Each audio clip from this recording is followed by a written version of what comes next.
Welcome back for another deep dive. Always a pleasure. Today we're really excited to crack open Robert Greene's Mastery. Yeah, this one's a classic. We'll explore what it really takes to reach the top of your game. Absolutely. I know you're particularly interested in applying these principles to your own life. Definitely. So we're going to go beyond just the theory here. Right. Searching for those aha moments that can spark real change for you. Love it. We're not necessarily trying to make you the next Da Vinci or Mozart. No. Although their stories definitely offer some valuable clues. Oh, for sure. It's more about discovering your own unique path to excellence. Absolutely. And that journey starts by acknowledging something I think we all grapple with. Oh, yeah, for sure. That nagging desire for shortcuts. Oh, yeah. We all want that magic formula, right? Well, a quick fix. Yeah, everybody does. Greene even calls it out in the book, Yeah. this thirst for the magic shortcut. That's it. But he doesn't let us off easy. Nope. He argues that buying into those simple success formulas is actually holding us back. Makes sense. So no secret handshakes or ancient rituals are going to magically transform us into masters. Riddler, no. Bummer. Yeah, I was kind of hoping for a shortcut. I know, me too. But seriously, though, if those quick fixes don't work, Right. where do we even begin? Well, Greene suggests we start by looking inward. Okay. He introduces this concept of primary inclinations. Primary inclination. Yeah, it's fascinating. Okay. It's the idea that we're all born with these unique forces, Okay. genetically driven, that shape our interests and talents from a very young age. So you're saying those things we were drawn to as kids, Yeah. the passions we had, Yes. even before the world told us what we should be interested in? Exactly. Those could be clues to our path to mastery. It's definitely worth considering. Wow. Think about Da Vinci, Okay. obviously known for his incredible art. Right. But that all stems from this childhood obsession with nature and drawing. Like he was so driven by this inner force. Yeah. The book even mentions how he'd steal paper from his father and devote his time to sketching. That's amazing. It makes you wonder, It really does. what were those things that sparked your curiosity as a kid? Yeah. Maybe those early passions hold the key to unlocking your unique potential. It's definitely worth reflecting on.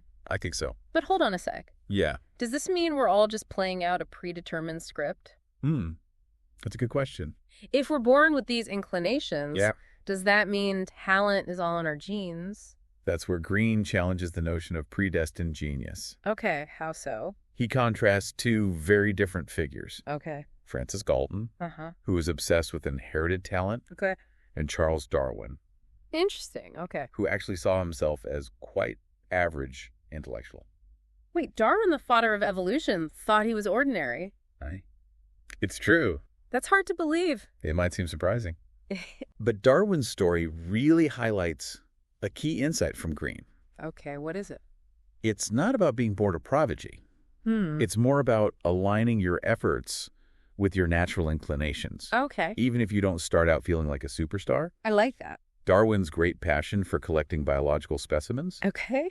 as the book puts it, fueled his groundbreaking work. So it's about dedication. Yeah. About finding that thing that lights you up. Yes. And pouring your energy into it. Correct. Regardless of whether you feel naturally gifted or not. Exactly. Got it. And once you've tapped into those inclinations, Okay. Greene emphasizes the importance of deep observation and immersion. Okay. He uses this powerful analogy of a hunter learning the forest. I can see where he's going with this. Right. A hunter who blindly enters the forest Yeah. without understanding the terrain, Uh-huh. the animal behavior, the dangers. Right. They're not going to last long. Exactly. Makes sense. And that principle applies to any field.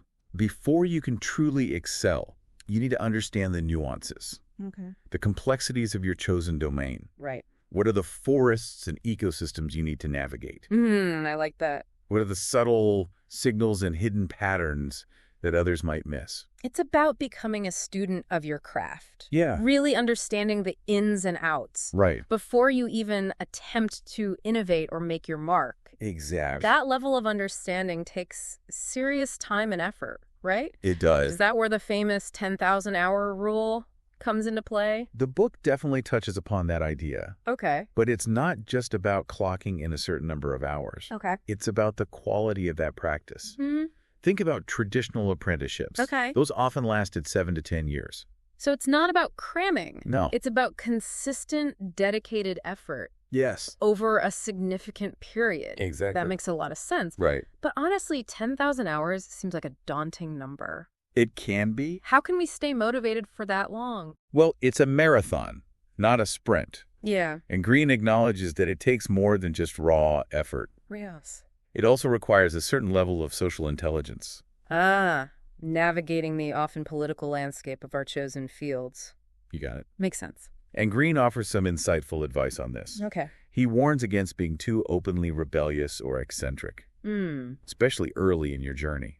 So play the game strategically, Yeah. even if you have a rebellious streak. He uses Benjamin Franklin as a prime example. Okay. Franklin was actually quite a rebel by nature, Really? but he strategically masked that side of himself during his apprenticeship.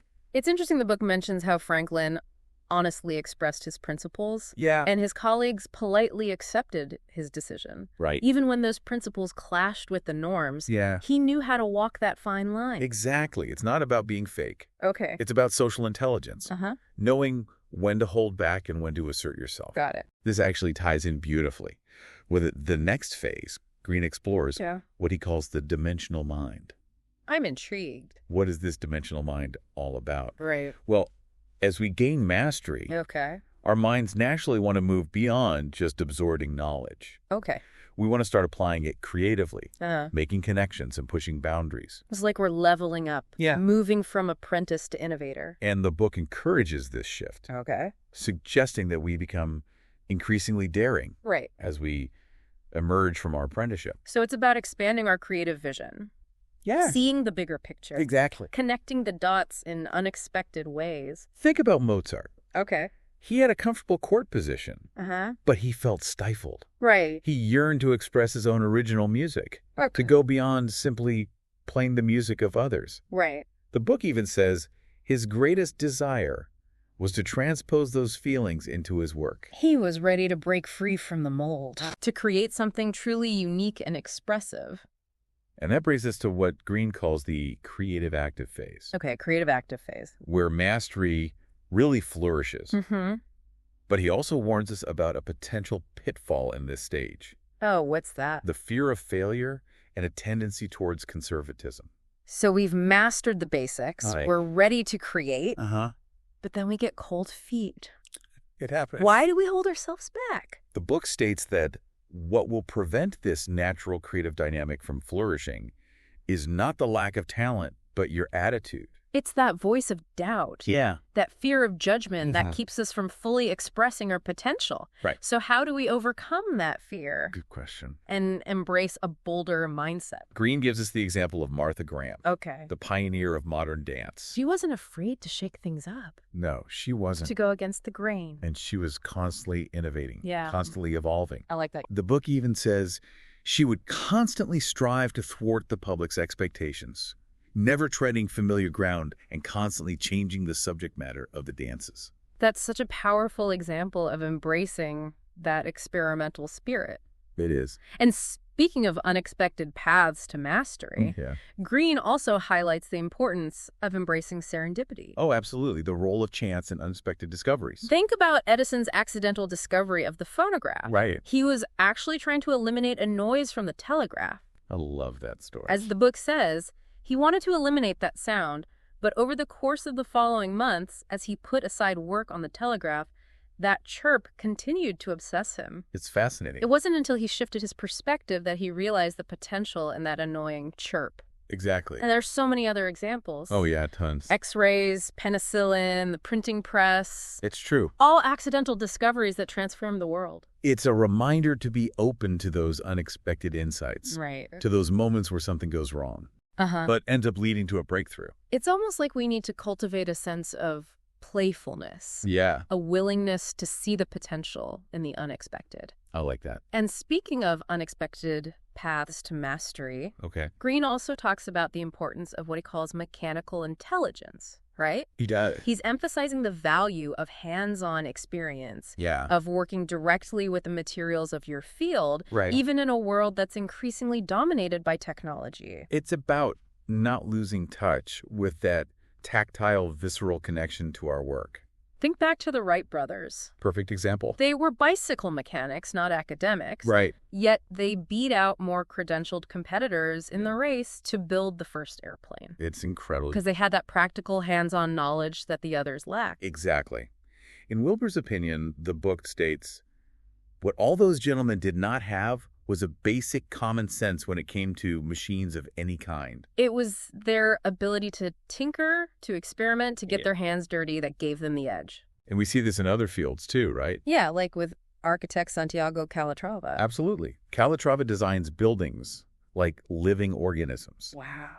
using sketches and models to feel his way through the creative process. He's known for those stunning, almost biomorphic designs. Yeah. Those structures that seem to defy gravity. And the book beautifully captures his design process. How so? Contemplating the drawings was almost like watching a photograph gradually develop in a tray of chemicals.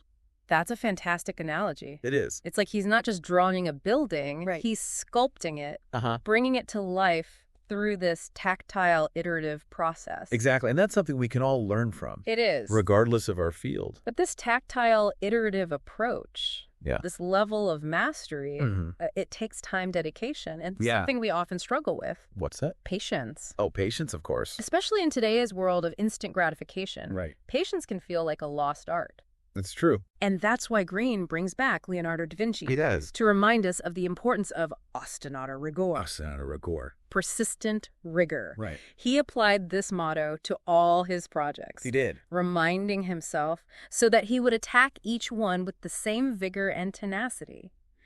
It's a powerful reminder that mastery is a long game. It is. It's about embracing the challenge, Yes. the setback. The slow and steady progress, Yeah. that ultimately leads to profound transformation. And that transformation isn't just about our skills. No, it's not. It's about our mindset. Absolutely. It's about recognizing that mastery isn't just about achieving success in a specific field, Uh-huh. but about developing ourselves as individuals. I love that. Tell me more about this idea of mastery as a journey of self-discovery. Okay. What does that even look like? Well, it starts with understanding how our minds naturally tend to compartmentalize and specialize. Okay. Greene refers to this as move away from the ultimate reality, Ultimately. the interconnectedness of all things, right? It's like we get so focused on our own little niche Yes. that we lose sight of the bigger picture. The book puts it this way. On the one hand, it tends to move away from this interrelationship and focus on the distinctions between things, taking objects out of their context and analyzing them as separate entities. We draw these rigid lines between fields of knowledge, We do. which can actually limit our creative potential. For sure. So how do we combat this? Mhm. How do we cultivate a more holistic perspective? Well, Greene doesn't offer a simple answer. Okay. Instead, he gives us thought-provoking examples. Okay, like what? One that stands out is the story of Jean-François Champollion, Okay. the scholar who cracked the code of Egyptian hieroglyphics. Didn't he challenge the prevailing assumptions about how those ancient symbols worked? He did. For years, scholars assumed the hieroglyphs were simple ideograms, Okay. each symbol representing a word or idea. Right. But Champollion took a different approach. Okay, how's it? He zoomed out and compared the number of words in the Greek section of the Rosetta Stone to the number of hieroglyphic symbols. Okay. The book states he counted 486 in the Greek text and 1,419 hieroglyphic signs. That's a massive difference. It is. What did that tell him? It led him to realize that the hieroglyphic writing system was actually a complex mix Okay. of ideograms, Mm. pictograms, Yeah. a phonetic alphabet. Wow. It was far more sophisticated than anyone had imagined. He had to break free from those limiting assumptions He did. to see the true complexity of the system. Exactly. And Greene provides another fascinating example Okay. from the world of literature. Okay. Marcel Proust. Oh, yeah, I know Proust. He didn't start out as a literary prodigy. Really? For years, he struggled to find his voice, Mm. his unique style. The book describes how, in the autumn of 1908, Proust bought dozens of notebooks, like the ones he had used at school, and began to fill them with notes. Yeah. He wrote essays on aesthetics, sketches of characters, memories of childhood that he struggled to recover. He was digging deep, Yes. exploring different avenues, Uh-huh. trying to unlock his creative potential. And then something clicked. Okay, what was it? The book describes it as a shift, the emergence of a distinct voice. Interesting. The voice of the narrator in his masterpiece, In Search of Lost Time. And that voice, that unique perspective, revolutionized literature. It did. Yeah. Proust was able to capture the inner world of his characters with such depth and complexity that it felt like the reader was experiencing their thoughts and sensations firsthand. It's amazing how mastery can transform not just our skills, but our perception of the world, our very way of being. And that brings us to a crucial question. What's that?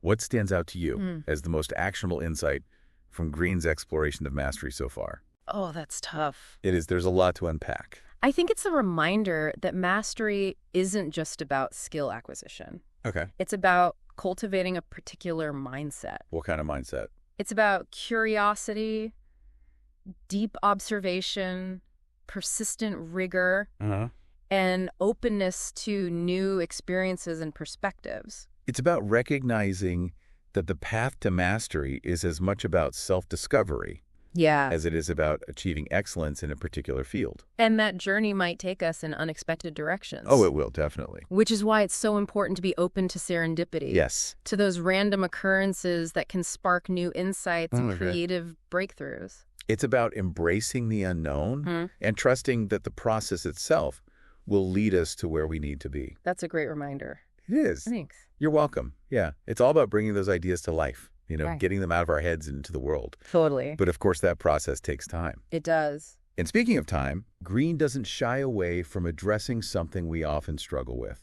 Yeah, what's that? Impatience. Impatience, yeah. It's so easy to get caught up in that desire for instant results. It really is, especially in today's fast-paced world. Exactly. But Greene reminds us that mastery is a long game. It is. It unfolds over time. He even brings back Da Vinci's motto.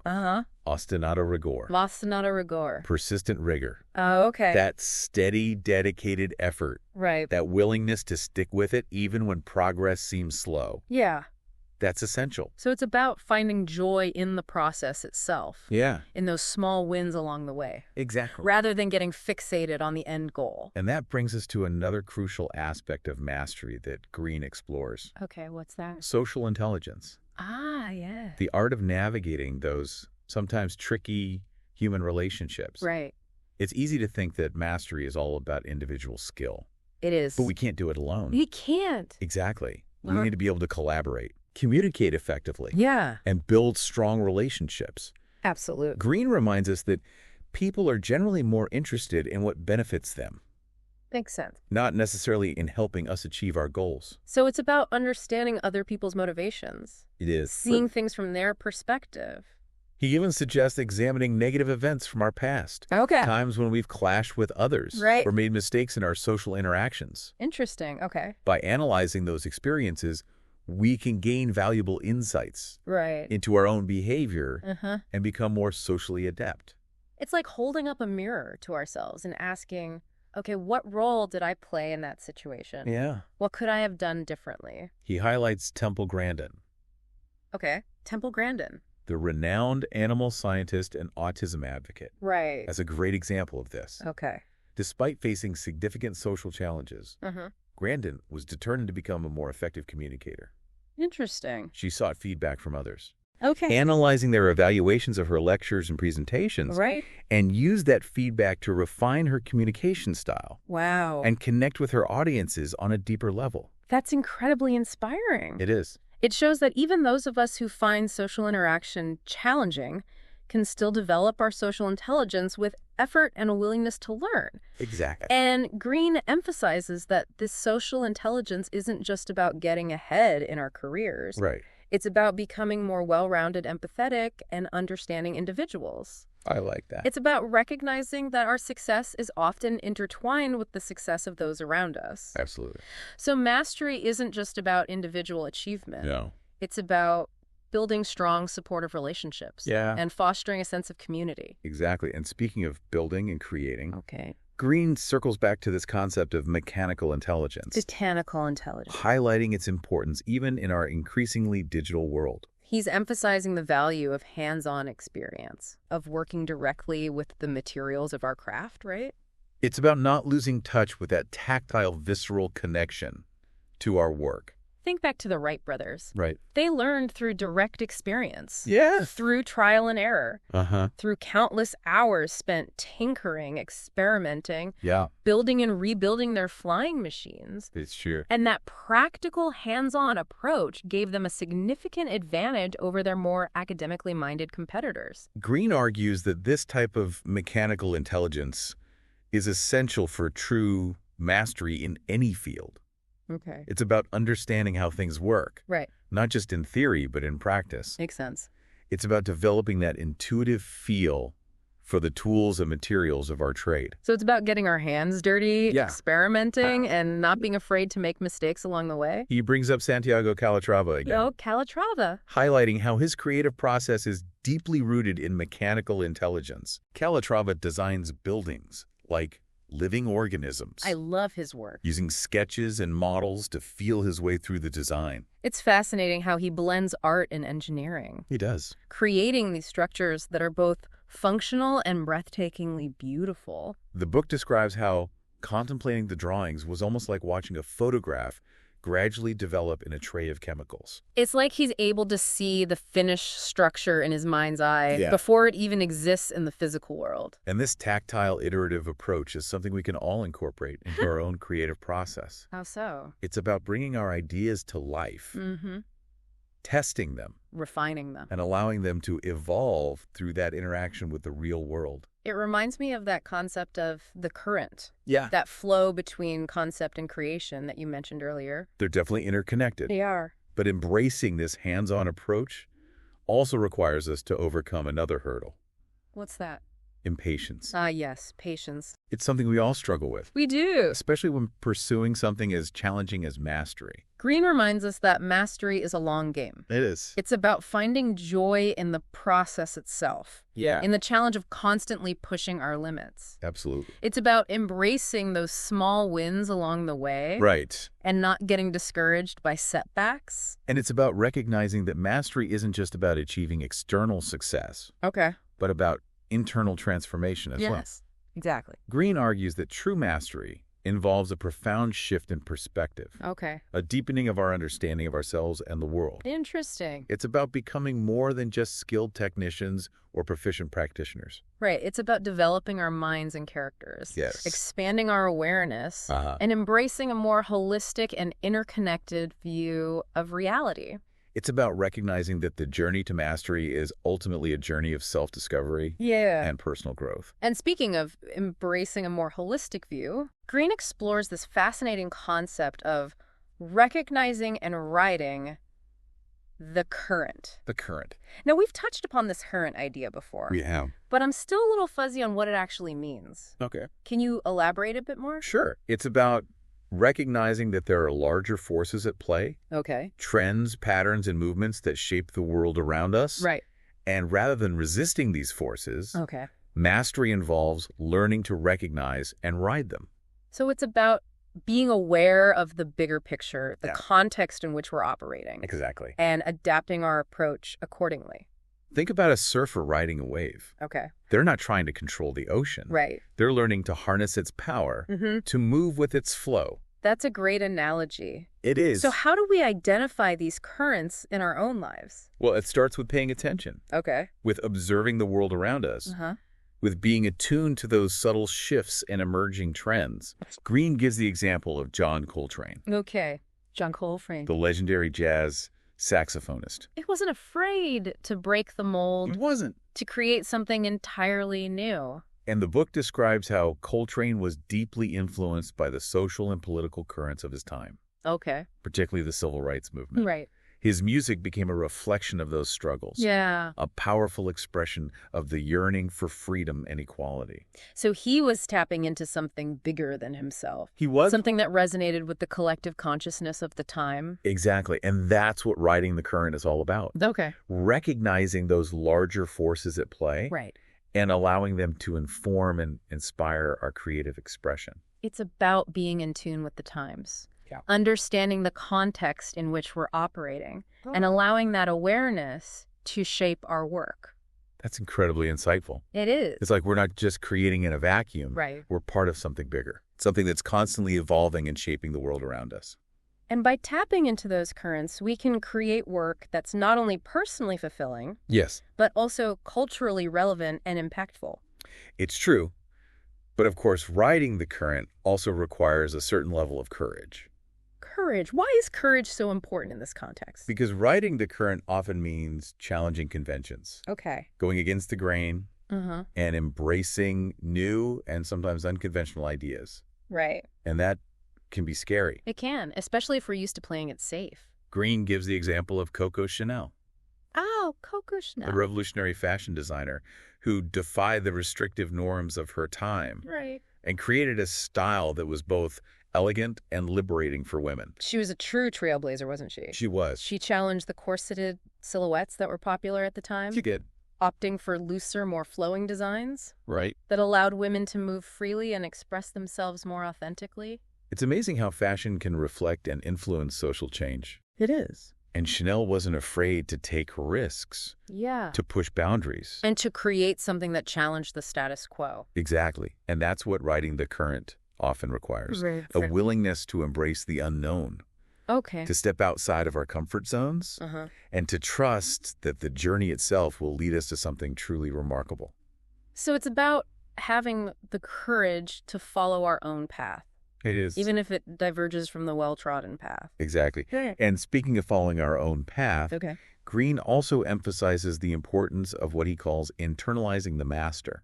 Internalizing the math. Okay, tell me more about that. It's about recognizing that true mastery isn't just about mimicking the techniques or styles of others. Okay. It's about absorbing their essence, their spirit, their way of seeing the world. Right. It's about integrating those lessons into our own unique approach. So it's about finding inspiration from those who came before us, Yeah. but not trying to become carbon copies of them. Think about a musician learning from their musical heroes. Okay, I can see that. They might study their techniques, Yeah. transcribe their solos, Right. and try to understand their musical language. Mm-hmm. But the goal isn't to become a clone of their heroes. Right. It's to integrate those influences into their own unique voice. It's about finding their own sound, their own style, It is. while still paying homage to those who inspired them. Exactly. Yeah. And Greene offers a fascinating example of this Okay, what is it? in the story of Amelia Earhart, Amelia Earhart. the pioneering aviator who defied gender stereotypes Yeah. and became a global icon. She was a true legend, wasn't she? She was. Earhart didn't simply follow in the footsteps of other aviators. No, she didn't. She studied their techniques, No. learned from their experiences. But ultimately, she forged her own path, Wow. pushing the boundaries of what was considered possible for a woman in her time. She was a trailblazer, a symbol of courage, Yeah. and a testament to the power of human determination. And Greene argues that Earhart embodied this principle of internalizing the master. Interesting. She absorbed the lessons of those who came before her. Okay. But ultimately, she created her own unique style, her own approach to aviation, her own way of being in the world. So it's about finding those mentors, those guides who can inspire us. Yeah. But ultimately, it's about using their wisdom to create something truly our own. Exactly. And that process of internalizing the master involves not just technical skills, Okay. but also a deep understanding of their mindset, their philosophy, Right. their approach to life. It's about absorbing their essence, their spirit, It is and allowing it to inform our own journey. precisely. It's about taking the best of what they have to offer Yeah. and integrating it into our own unique expression. And this brings us back to that core idea of mastery as a journey of self-discovery. Right. It's not just about skill acquisition. It's It's about evolving as individuals. Yeah. It's about finding our own voice, our own path, and making our own unique contribution to the world. And speaking of making a contribution, Okay. Greene also delves into the importance of what he calls the alchemical connection. The alchemical connection. It's about understanding that true mastery isn't just about individual achievement. Okay. It's about connecting with something larger than ourselves, something that transcends our own ego and ambitions. So it's about finding a sense of purpose, Yes. a connection to something that gives our work meaning and significance beyond just personal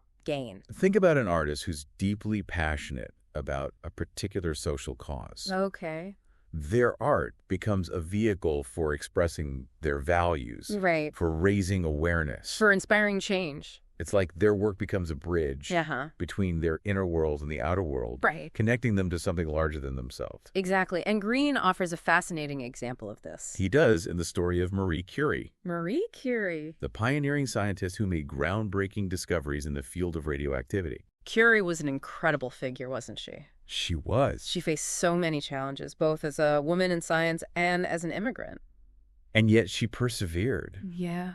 Driven by a deep passion for her work and a belief that her discoveries could benefit humanity. Right. The book highlights how Curie was willing to sacrifice everything for her research. Wow.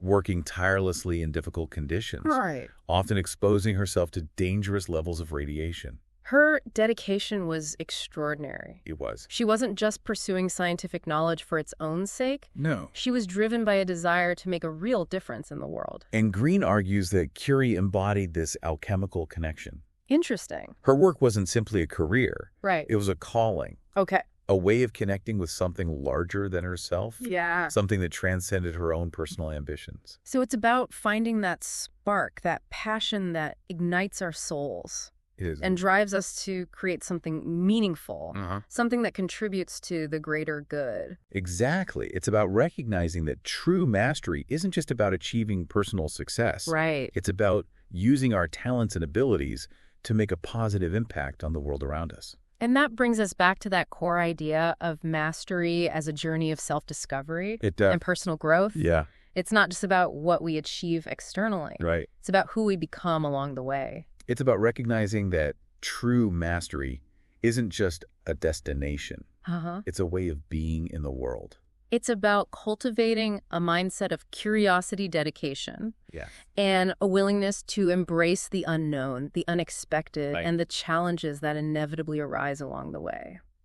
And as we continue exploring Greene's insights, I think it's important to keep this in mind. Okay, what is it? What truly motivates you on your own journey to mastery? That's a great question to ponder. It is. What is it that drives us? Yes. Is it the pursuit of external validation? The desire to achieve recognition and success? Or is it something deeper, something more intrinsic? Right. Is it the joy of the process itself? The thrill of discovery? Yeah. The satisfaction of pushing our limits and creating something truly remarkable? Those are all good things. They are. And how can we tap into that deeper motivation? Right. That inner fire that sustains us through the inevitable challenges and setbacks? These are questions worth exploring They are. as we delve further into the world of mastery. Yeah, it really is a fascinating question to ponder. It is. What fuels our drive for mastery? If it's just about achieving a certain level of skill or recognition, Right. what happens when we reach that goal? Good question. Is that the end of the journey? You'd think so, but Greene seems to be suggesting that true mastery is about something more. yeah, I think so too. Something that goes beyond those external markers of success. He talks about this idea of mastery as a transformation of perception. Okay. Almost like we develop a new way of seeing the world.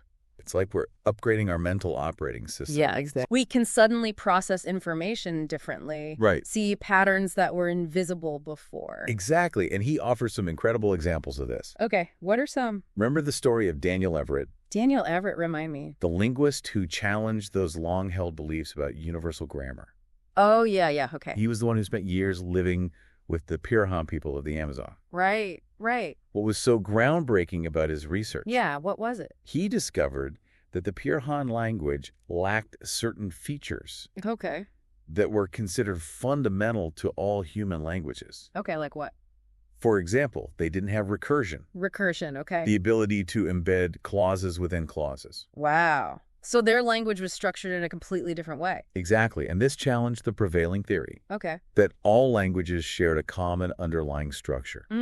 It suggested that language is not solely a product of our biology, Okay. but is also deeply influenced by culture and environment. That's a mind-blowing realization. It is. It shows how deep immersion in a particular field Yeah. can lead to these profound shifts in our understanding. Absolutely. And it highlights the importance of questioning assumptions, Okay. challenging conventions, and being open to seeing things from a completely different perspective. It's like we need to break free from those mental boxes we've created for ourselves Yeah. and embrace a more expansive way of thinking. I like that.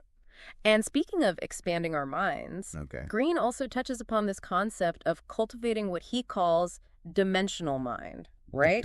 He describes it as a state of mind where we're able to see beyond the surface of things to perceive the interconnectedness of everything. Interesting. It's almost like developing a sixth sense. Okay. An intuitive understanding of the forces at play in the universe. It's like we're tapping into a deeper level of awareness, a more holistic way of understanding reality. And he provides some fascinating examples of individuals who seem to embody this dimensional mind. Like Albert Einstein, for instance. Einstein, His theories of relativity completely revolutionized our understanding of space-time and gravity. Einstein was able to see connections and relationships that were hidden from most people. He was. To imagine the universe in ways that had never been conceived before. Exactly. And Greene suggests that this ability to transcend conventional thinking is a hallmark of mastery. It's about developing a mind that's fluid, adaptable, and capable of making those unexpected leaps of insight. He also brings back Santiago Calatrava. Highlighting how his architectural designs seem to emerge from this dimensional mind. Interesting. His structures often resemble living organisms. They do. Defying gravity and flowing with a natural grace. There's a sense of movement and energy in his work. There is. As if the buildings themselves are alive. And the book describes how his creative process is deeply informed by an intuitive understanding of the forces at play in the natural world. He's not just designing buildings, he's almost channeling them, allowing them to emerge from this deeper well of inspiration. And that's what dimensional mind is all about. What is it? Cultivating that intuitive sense, that ability to perceive the world in a more holistic and interconnected way. It's fascinating to think that we can develop this capacity for expanded awareness. It is. But how do we actually cultivate this dimensional mind? That's the question. Is it something we're born with, or can we learn it? Greene argues that it's a skill we can cultivate through dedicated practice and a willingness to challenge our own assumptions. So it's about exposing ourselves to new experiences, seeking out diverse perspectives, and constantly pushing the boundaries of our understanding. So it's about embracing that lifelong journey of learning and growth. Exactly. And it's about recognizing that true mastery isn't just about achieving external success, but about this profound internal transformation. It's about becoming more than just skilled technicians, but developing our minds and characters, expanding our awareness, embracing a more holistic view of reality. And as we wrap up this deep dive into mastery, I think it's important to reflect on perhaps the most profound insight from Greene's work. Okay, what is it? The recognition that the pursuit of mastery is ultimately a spiritual journey. Powerful. Spiritual journey in what way? It's about pushing our limits, expanding our awareness, and ultimately arriving at a deeper understanding of ourselves and our place in the universe. It's like mastery becomes a path to self-discovery, a way of connecting with something larger than ourselves. It's about living a life filled with purpose, passion, and a deep sense of connection to the world around us. This deep dive has been an incredible journey. It has. From the allure of shortcuts to the power of primary inclinations. To the importance of social intelligence. To the cultivation of dimensional mind. We've explored so many facets of mastery. And we've seen how these principles can be applied to any field. To any aspect of our lives. Ultimately, it's not just about achieving success. It's about becoming the best versions of ourselves. It's about embracing the challenges, the setbacks, the unexpected turns along the way. It's about trusting the process. And allowing it to lead us to where we need to be. To our listener, we encourage you to continue your exploration of mastery. Keep going. Dive deeper into the source material. Push your limits. And above all, embrace the journey. Because the rewards of mastery extend far beyond what you might imagine. That concludes our deep dive into mastery. Until next time. Keep learning, keep growing. And keep striving for excellence. In all that you do.